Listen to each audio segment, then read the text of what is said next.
Hi hello అండి. ఎలా ఉన్నారు? నేనైతే చాలా చాలా బాగున్నాను. మీరందరూ కూడా బాగుండాలని మనస్ఫూర్తిగా కోరుకుంటున్నాను. సుగుణ వంటింటికి స్వాగతం. ఈరోజైతే మన వంటింట్లో ఈజీగా స్పాంజ్ కేక్ ఏ విధంగా తయారు చేసుకోవాలో చూద్దాము. దీనికి ఓవెన్ అవసరం లేదు, అలాగే ఎగ్ కూడా అవసరం లేదు.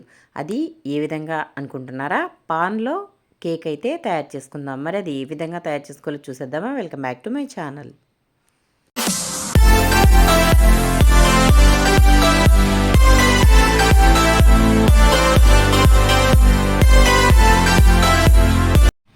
ఇప్పుడు మనం ఒక పాన్ అయితే డైరెక్ట్గా పానే తీసేసుకుంటున్నాను. నేను పాన్ తీసుకుని అందులో ఒక కప్ అయితే పాలు వేస్తున్నాను.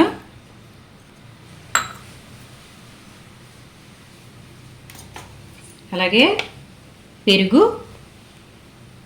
ఒక 5 స్పూన్లు అయితే వేస్తున్నాను. అంటే మనం ఈ కప్పుతో పాలు తీసుకున్నాం కదా, దీంట్లో ఒక అరకప్పు అయితే పెరుగు. ఆ తర్వాత ఒక కప్ అయితే షుగర్ తీసుకున్నాను. ఇది మనం ముందు 1/3 కప్ అయితే వేద్దాం, తర్వాత సరిపోతే మళ్ళీ వేసుకోవచ్చు.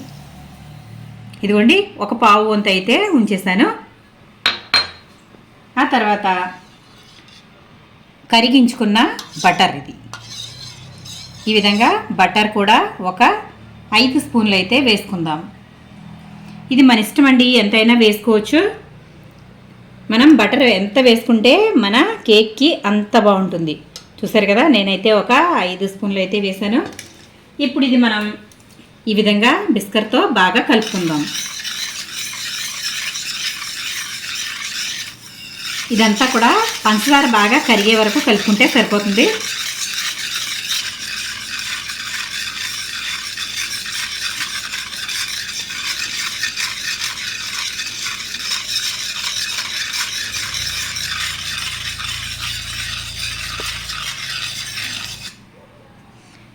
ఇప్పుడు ఇదంతా బాగా కలిపేసుకున్న తర్వాత ఒక కప్ అయితే మైదా పిండి తీసుకోవాలి. నేను అదే కప్తో తీసుకుంటున్నాను చూడండి.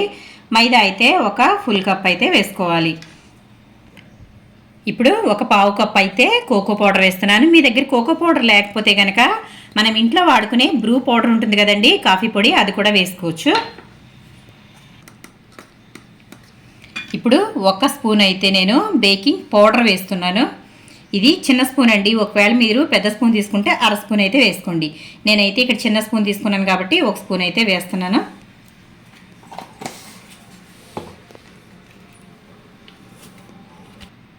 అలాగే ఒక పావు స్పూన్ అయితే బేకింగ్ సోడా వేస్తున్నాను. మనం ముందు వేసింది పౌడర్ అండి, బేకింగ్ పౌడర్.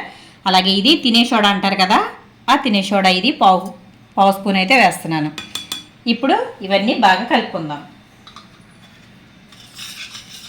ఇదంతా కూడా బాగా కలిసేలాగా కలుపుకోవాలి.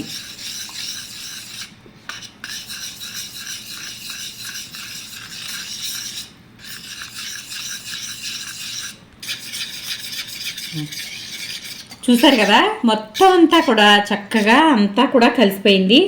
ఇప్పుడు మనం ఇది డైరెక్ట్గా తీసుకెళ్ళి స్టవ్ మీద పెట్టేసుకుందాం. ఇప్పుడు నేనైతే స్టవ్ మీద అయితే పెట్టేసుకుంటున్నాను. స్టవ్ వెలిగించుకుందాము. స్టవ్ వెలిగించేసుకుని ఇప్పుడు లో ఫ్లేమ్లో ఒక పావు గంట పాటు దీనిని కుక్ అవనిద్దాం. అంతలో మనం మూత అయితే పెట్టేసుకుందాం. ఇప్పుడు ఒకసారి అయితే చూద్దాము. ఇది మనకి కరెక్ట్గా 20 మినిట్స్ అయితే పట్టింది. చూడండి, మన కేక్ అయితే ఇప్పుడు ఒకసారి అయితే చెక్ చేద్దాము. ఈ విధంగా టూత్ పిక్ తీసుకున్నాను, లేదంటే మీరు ఫోర్క్ కానీ స్పూన్ కానీ ఏదైనా చూసుకోవచ్చు. ఇదిగోండి, మనకి చివర కొంచెం అయితే వచ్చింది. ఇది మనం ఈ వేడి మీద వదిలేస్తే మనకి కేక్ అనేది రెడీ అయిపోతుంది.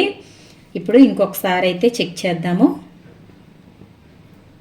ఇదిగోండి, చక్కగా ఏమీ అంటుకోకుండా అయితే వచ్చేసింది. కేక్ అయితే రెడీ అయిపోయింది. ఇప్పుడు మూత పెట్టేసుకుని ఒక 10 నిమిషాల పాటు, అంటే కొంచెం ఇది చల్లారే వరకు దీనిని వదిలేద్దాం. బాగా చల్లారిన తర్వాత ఇప్పుడైతే మనం దీనిని తీసుకుందాము. ఇది చాలా ఈజీగా వచ్చేస్తుందండి, మరీ ఎక్కువ కష్టపడాల్సిన అవసరం లేదు. చూడండి, చక్కగా వచ్చేసింది.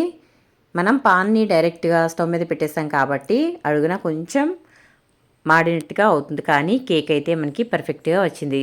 చాలా టేస్టీగా ఈజీగా చాక్లెట్ కేక్ ఈ విధంగా ఓవెన్ లేకుండా ఎగ్ లేకుండా చాలా ఈజీగా తయారు చేసుకోవచ్చు. చాలా అంటే చాలా బాగుంది. అలాగే చాలా మెత్తగా స్పాంజ్ మాదిరిగా ఉందండి. చూసారు కదా, మరి ఈ విధంగా మీరు కూడా తప్పకుండా ట్రై చేయండి. మీకు ఏ విధంగా వచ్చిందో నాకు కమెంట్ సెక్షన్లో కమెంట్ పెట్టండి ఫ్రెండ్స్. చూడండి ఎంత చక్కగా వచ్చిందో. మనకి కేక్ అయితే ఈ విధంగా వచ్చింది. అప్పటికప్పుడు కేక్ తినాలనిపిస్తే ఈ విధంగా మీరు కూడా తప్పకుండా ట్రై చేయండి.